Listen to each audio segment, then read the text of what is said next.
The birth of Priapus, the unwanted child. In the golden halls of Olympus, where the gods feasted in splendor and wove the fates of mortals below, there was no beauty that surpassed Aphrodite. She was born of the sea, rising from the foam with a radiance that stole the breath of all who beheld her. Every god desired her, every mortal longed for her touch, and her mere presence stirred passions that ignited wars. But where beauty thrives, jealousy festers. Hera, the queen of the gods, had long harbored a bitter grudge against Aphrodite. It was not merely the goddess's loveliness that provoked her wrath, nor her power to bewitch even the strongest of men. It was that Aphrodite's allure had ensnared the wandering eyes of Zeus himself. Though he had never succeeded in claiming the goddess as his own, his longing for her was evident. And that, to Hera, was an unforgivable slight. Hera's resentment grew in silence, feeding on the spoken words of Olympus, the sidelong glances of the gods, and the knowledge that Zeus, in his boundless lust, would forever be drawn to the goddess of love. Yet she knew she could not strike at Aphrodite outright. Zeus would not allow it. No, Hera's vengeance would be subtle, cruel, and irreversible. And so, when word spread that Aphrodite had lain with Dionysus, the god of wine and excess, Hera saw her chance. Dionysus was unlike the other gods. He was chaos incarnate, a creature of revelry, drunkenness, and madness. He was neither bound by the rigid laws of Olympus nor concerned with the petty squabbles of the divine court. To him, pleasure was paramount, indulgence was law, and love was fleeting, meant to be tasted, savored, and forgotten. Their union had been one of wild passion, born from laughter and wine-stained lips, a moment of reckless abandon between the goddess of beauty and the god of intoxication.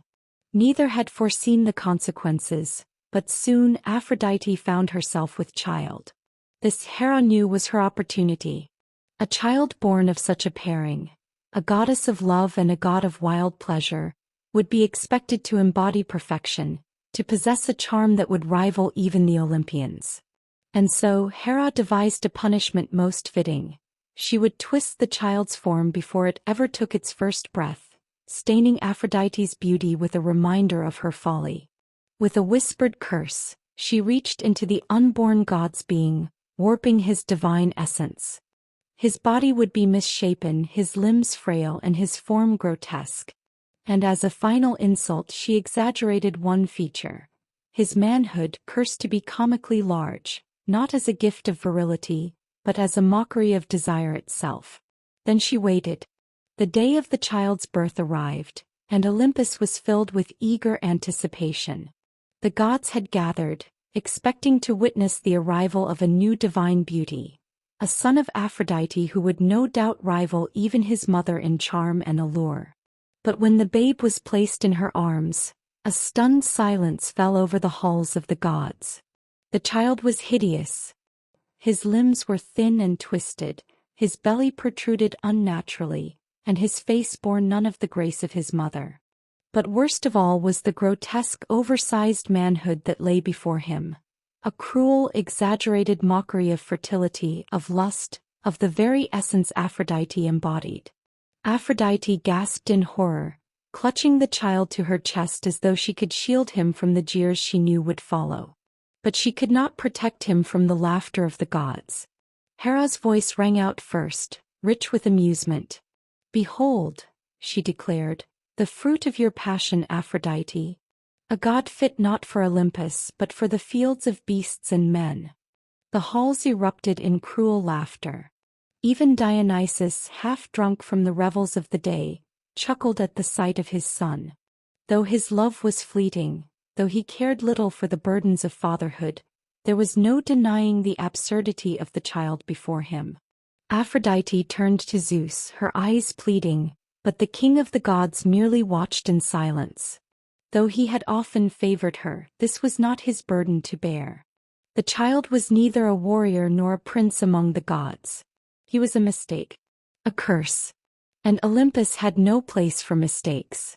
For the first time in her immortal life, Aphrodite felt shame.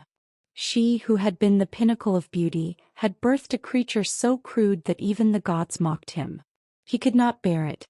And so, before another sun could rise over Olympus, she cast the child away.